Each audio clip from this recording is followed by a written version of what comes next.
परिचय बताइए। Kailash Maurya, Daniyalpur, son of the Shri Chhotelal Maurya, थाना सीपुर, दानियालपुर, वाराणसी। आपके यहाँ कौन सा ऐसा विवाद है कि जो कि आप परेशान हैं और उसके बारे में थोड़ा उजागर करिए। हम लोग का ज़मीन का विवाद था पिताजी से, छोटेलाल मौर्य से। हम लोग 3 भाई हैं, कैलाश मौर्य और कमलेश मौर्य। छोटा भाई राजकुमार मौर्य तीसरा नंबर। उनके पत्नी को हमारे पिताजी ने चोरी से एक ज़मीन दान कर दिया, खुली भूमि दिखाकर, जिसमें कि वो मौके पर 2009 में बंटवारा हुआ था। कौन है वो जिसके नाम से जमीन के वो रजिस्ट्री किए हैं? और हमारे छोटे भाई राजकुमार मौर्य, उनकी पत्नी दीपिका मौर्य के नाम से 485 नंबर अराजी में 3.5 बिस्वा रजिस्ट्री कर दिया 28/6/2016 में। और एक ज़मीन जो उन्होंने 21/3/2017 में दान कर दी, जिसको खुली भूमि दिखाकर दान किया, जो कि 2009 में मनो मार्जिंग बंटवारा हुआ था। उसमें रहन सहन मौके पर लैट्रिन बाथरूम समेत टेबल सुलभ शौचालय 2012-13 में बना है। 2009 और 10-11 में उसकी मकान बनी।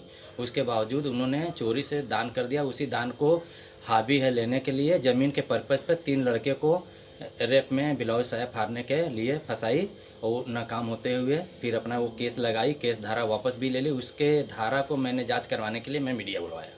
जी, तो ये जो उन्होंने जब पोर्टल पे एप्लीकेशन डाला था तो क्या लिख कर के भेजा था? उन्होंने पोर्टल पे ही लिख कर डाला था, जैसे कि हमको 7 बार 5 बार जो कि हमको हमारे परिवार को अगर कभी भी भविष्य में कुछ होता है तो उसके जिम्मेदार कैलाश मौर्य, कमलेश मौर्य, रीता मौर्य, अमन और गिल्लू, हमारे लड़के को अभय मौर्य, इन लोग जिम्मेदार होंगे। अभय को तो नहीं लिखा है, लेकिन 3 लड़के को, कैलाश मौर्य, कमलेश मौर्य, अमन और अरुण और रीता और कैलाश मौर्य, इनके जिम्मेदार होंगे। तो 3 पोर्टल ऐसा दरखास्त डाली है पहले से, क्योंकि लड़ाई झगड़ा कभी थाना पुलिस में ऐसा मारपीट कोई हाथापाई नहीं हुई है।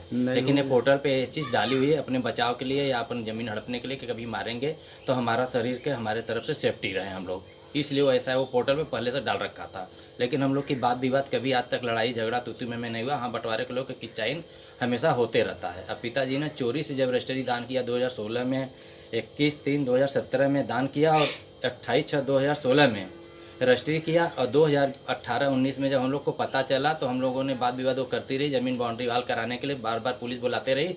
पुलिस वालों ने बोला कि आप लोग का जब शरीकत खाता है, 6 अराजी नंबर को उठा के एक जगह कब्जा करवाया थाना और लेखपाल ने मिलके। कौन थाना आया था? थाना सीपुर। कौन लेखपाल? राकेश कुमार चतुर्वेदी ने। उनको हम लोग जब बोले कि भैया मुकदमा चल रहा है 2021 में, इनकी ज़मीन तो दाखिल खारिज पहले से हो चुकी थी। इनके दाखिल खारिज होने के बाद इन्होंने पहले कब्जा नहीं ली थी। 2009 से बंटवारा हुआ था। हम लोग मनो मार्जिंग 20 साल से, उसमें 14 साल से जोत रहे हैं। 30 साल से हम लोग की शादी हुई। इन लोग को कभी हम लोग मारे पीटे नहीं। अब चूँकि बयान देते हैं कि ये लोग मारते हैं, पीटते हैं, खाना नहीं देते हैं, ये सब झूठा आरोप है। जी, तो क्या दीपिका मौर्य आपके जो केस था जी, क्या उस पर शपथ पत्र दे करके उठा ली? उन्होंने अपना बयान जब पुलिस आया जांच के लिए या हमारे लड़के को उठाने के लिए, जो भी, हमें तो पुलिस वालों ने बताया कि वारंट कटा है। पुलिस की महिला की सुनवाई डायरेक्ट होती है, लड़के लोग जाएंगे जेल। तो मैंने बोला कि सर अगर जेल जाते हैं तो अगर नोटिस नहीं आया तो कैसे वारंट कट गया? उसका प्रार्थना पत्र मैं चौकी इंचार्ज साहब से के पास गया था, उनके जूनियर दीवान जी थे, वो बोले कि दरोगा साहब से मिलिएगा तभी मिलेगा, ये देने के ऊपर से आदेश नहीं है। उन्होंने प्रार्थना पत्र नहीं दिया। फिर किसी तरीके से आकर हरीलाल बीडीओ साहब के पास उनके घर पे आए। मौके पर हम लोग हॉस्पिटल में थे। 18/6/2023 को हमारा भाई का अप्रेंटिस पेट में पड़ गया, हॉस्पिटलाइज थे। हम लोगों ने 16 से 18 दिन 20 दिन घर पे आया भी नहीं, लेकिन बच्चों के साथ इन लोगों ने इस तरीके का केस बना के ज़मीन हड़पने के लिए ये साजिश रची। लेकिन उसमें कमलेश मौर्य के नाम पे कैलाश के पुत्र को, अभय मौर्य को कमलेश का बेटा बनाते हुए दर्शाई थी। इसलिए पॉइंट में फंसने के कारण ये अपना केस वापस ले ली। जी, तो मेरे को जब इन्होंने नहीं दिया, मैंने किसी तरीके से जांच को, रिपोर्ट को मैं पोर्टल से अपना मंगवाया। इसलिए मैं इनका जांच कराना चाहता हूं कि ऐसे अगर महिलाएं ज़मीन हड़पती रही हैं, एक प्रूफ भी मेरे पास है, आगे भी हड़पते जा रही हैं। और किसी खेत पर भी ऐसा सुनते हैं कि जो कि सट्टा या नोटेरियल करवा के पैसा एडवांस उठा चुकी है। और उसके बाद हमारे भाई के जब अभय मौर्य को कमलेश मौर्य का बेटा बनाया गया, जबकि अभय मौर्य ने कैलाश मौर्य का लड़का है। इस गलती के एहसास पर उन्होंने सोचा कि जब आधार कार्ड लगाएंगे कैलाश मौर्य तो इसमें हम फंस जाएंगे, इसके कारण हो सकता है वो अपना केस वापस ली। तो ये केस वापस ली, इसके लिए उसका जांच होना चाहिए, उनको सज़ा मिलना चाहिए। आप प्रशासन से क्या कहेंगे या मुख्यमंत्री से क्या कहना चाहेंगे? प्रशासन से मैं ये कहना चाहूँगा कि अगर इस तरीके की महिलाएं अगर इसी तरीके का किसी के बेटे को भविष्य को नसीब पढ़ना लिखना डिस्टर्ब हो गए हैं बच्चे लोग, इसके बारे में अगर इसी तरीके से महिलाएं लोग करती रहेंगी तो इनकी अगर जांच करके इनको अगर सज़ा दिया जाए तो आगे कोई लड़की या कोई महिला ऐसी आरोप किसी पर सज़ा न लगाए। एक हमारी शेष बातें अधूरी छूट गई थी, उसके लिए मैं दोबारा बोलना चाह रहा हूँ। हमारे 28 तारीख 28/6/2023 को पुलिस हमारे घर पे आई इंक्वायरी जांच के लिए या गिरफ्तार करने के लिए। तो मौके पे मैं घर पे नहीं था, हॉस्पिटल पे थे और हमारे बच्चे लोग को तो टच नहीं किया, लेकिन पुलिस ने उनके बयान को लेते हुए असत्य बताते हुए एप्लीकेशन में सुलेनामा बनवाई हैं, मगर उसमें सुलेनामा में हमारे तीनों बेटे, हमारे भाई और कैलाश मौर्य का कोई दस्तखत नहीं किया गया। उस बेस पर उन्होंने सुल्ले कैसे बनाया बिना मुजरिम का? अगर सुल्ले बनाए तो उसमें अगर असत्ता पाया गया तो उस औरत को, दीपिका देवी को, क्या उसने सज़ा देना चाहा? क्यों नहीं सज़ा दिया?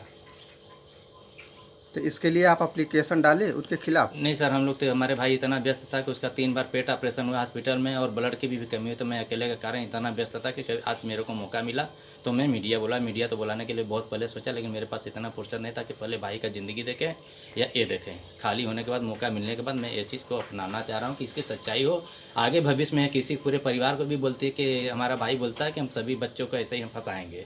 कैसे फंसाएंगे नहीं, लेकिन बोलें कि सब बच्चों को फंसाएंगे, भविष्य खराब करेंगे। हो सकता है आगे भविष्य में हमारे परिवार में भी किसी को ऐसे धारा लगा सकते हैं, प्रवृत्ति, इस प्रवृत्ति को है महिला। आप देख सकते हैं कि प्रार्थी कितना डरा हुआ है और इसके लिए ये प्रार्थना पत्र डीएम साहब को दे चुके हैं और गुहार लगा रहे हैं कि सच्चाई जाने और उसके ऊपर कार्रवाई करें। सच्चाई के लिए तो बहुत एप्लीकेशन पड़ता रहा, लेकिन शासन प्रशासन ने सब जो कि जिसे मुकदमा दर्ज हुआ, इनकी बाउंड्री कब्जा नहीं थी। डीएम साहब कहें कि हम लोग को दीवानी से कोई मतलब नहीं है, तो मैं डीएम साहब को, हमारा भाई छोटा बोला कि जब दीवानी से मतलब नहीं तो फिर पुलिस क्यों गई उस मौके पर? उसका हम लोगों ने जिस समय 23/7 एक सेकेंड सर, फिर से बोलिए। एक सेकेंड सर, ये रुके। इसी सब कारण को लेकर सर हमारे बच्चे तीनों, हमारे भाई के दोनों बच्चे, मेरा अभय कुमार मौर्य, अमन और अरुण ने, इस लोग को पढ़ाई में बहुत डिस्टर्ब हो रहा है और मान सम्मान पे आँच आ रही है। गांव के लोग, बच्चे लोग जो जान रहे हैं, कह रहे हैं कि यार तुम अपने चाचे के साथ उसके ब्लाउज बाड़ी फाड़े, तुम लोग कैसे हो यार? ऐसे वैसे सुन के बच्चे लोग हमेशा घर से बाहर निकलने और पढ़ने में बहुत असमर्थ हैं, डिस्टर्ब भी हुए हैं। तो इसको, सच्चाई को जानते हुए दीपिका देवी की जाँच कराकर इनको सज़ा दिया जाए। अभय सिंह मौके पर पहुँचे जाँच करने के लिए हमारे छोटेलाल मौर्य के घर पर, हरिलाल प्रसाद वीडियो के घर पे, जो कि बैठ करके उन्होंने सुलेनामा बनाया। सुलेनामा में किसी का वो दस्तखत नहीं करवाए, डायरेक्टली वैसे ही सुलेनामा बना के बिना डेट का दे दिए। अब मौके की जांच करने पर उन्होंने असत्य पाया गया, आरोपी को गलत पाते हुए इन्होंने पोर्टल पर रिपोर्ट लगा दिया, लेकिन दीपिका देवी को कोई सज़ा की वो नहीं दिया। दीपिका देवी ने पोर्टल पे ये रिपोर्ट डाला कि हमारे परिवार को कभी भी कुछ भविष्य में होता है तो इसके जिम्मेदार कैलाश मौर्य और कमलेश मौर्य, अमन और अरुण और रीता देवी को होंगी।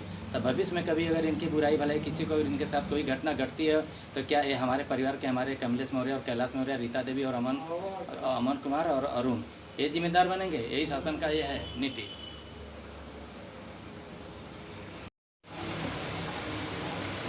सर, दीपिका मौर्य और कैलाश मौर्य की विवाद बहुत पुराना चला आ रहा है।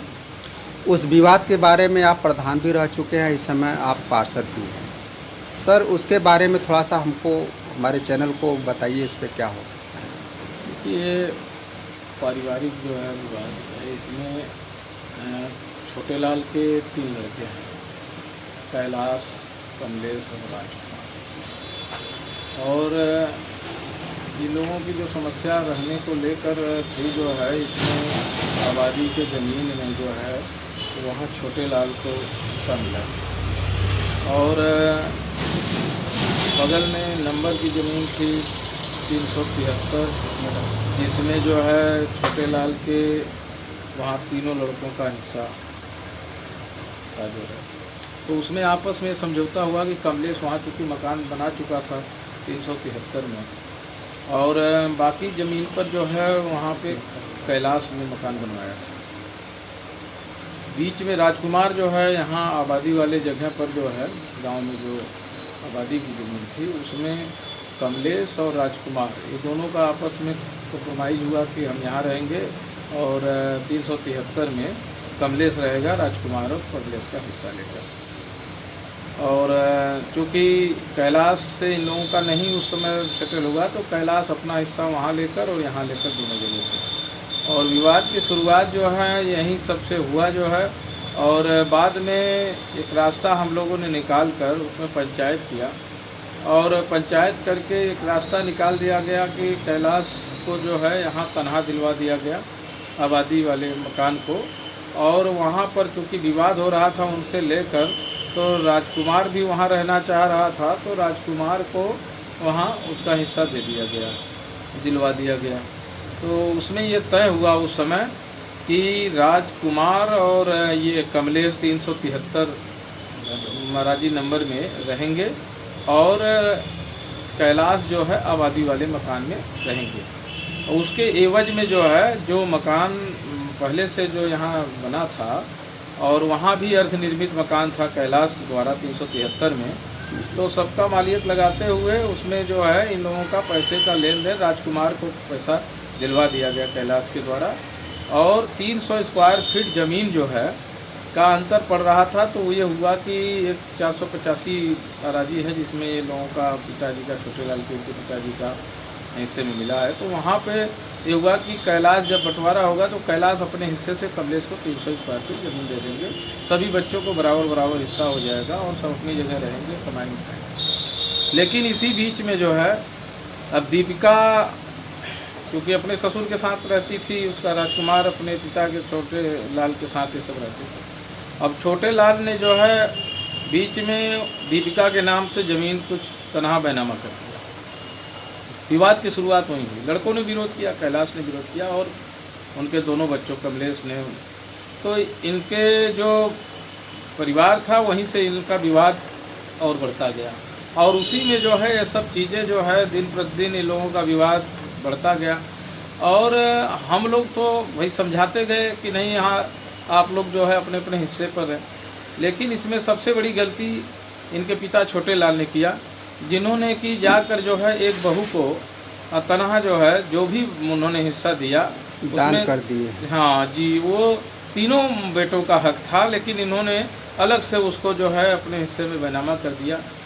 और पूरा पैतृक संपत्ति लोगों की है, सहखाते की ज़मीन थी, कोई बंटवारा जो है न्यायालय से नहीं हुआ है, मारकाट नहीं हुआ है, मनोमार्जिन सब आपस में सहमति से थे जी।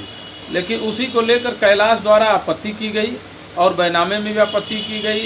इन्होंने दरखास्त दिया और इस सब को लेकर जो है एक तरीके से जो आरोप लगाया गया है, जो आपने कहा कि दीपिका के द्वारा जो आरोप लगाया गया, इनका जो अपने हक को लेकर मांगना और अपने हक को लेकर लड़ाई लड़ना, पिता से इनका विवाद था, दीपिका से, राजकुमार से कोई विवाद नहीं है। लेकिन उसमें जो है पेशबंदी में जो भी इन लोगों को, लड़कों को या इन लोगों को जो दिया गया है, ये सब मनगढ़ंत कहानी थी, ऐसा कुछ नहीं है, बच्चों के द्वारा सब। लेकिन बच्चों की लाइफ इसमें स्टूडेंट लाइफ है, अब तो उनकी लाइफ थोड़ा सा डैमेज चली गई, तो इस प्रकरण में आप क्या कहेंगे? देखिए, किसी के झूठे अनर्गल आरोप से किसी का लाइफ या कोई ये चीज़ें नहीं होती है। हालांकि उसमें जो मुख्यमंत्री के पोर्टल पे गया है, नहीं, मुख्यमंत्री के पोर्टल पे स्वयं उसने दिया और उसने स्वयं जो है विवेचना अधिकारी को लिख कर दे दिया कि मैं कार्रवाई नहीं चाहती, और विवेचना अधिकारी ने अपने रिपोर्ट में ये पाया है जांच में कि ये तो है पूरी तरह से गलत है और असत्य घटना थी।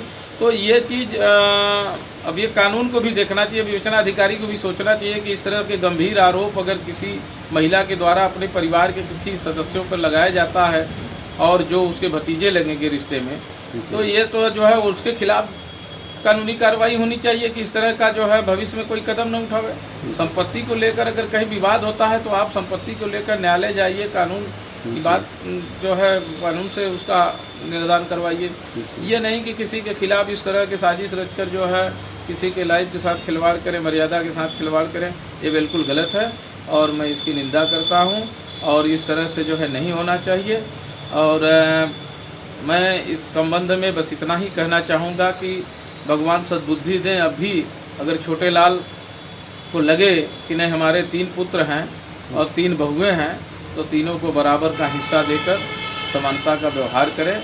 और जो जन्मना अधिकार है, उन्होंने कोई संपत्ति अपने से नहीं अर्जित किया है और ये पैतृक संपत्ति है, और जैसे उनका अपने पिता के संपत्ति पर अधिकार था कानूनन, उसी तरह बच्चों का अधिकार है और उस अधिकार से उनको वंचित नहीं करना चाहिए। धन्यवाद सर, बहुत अच्छा लगा आपसे बात करके।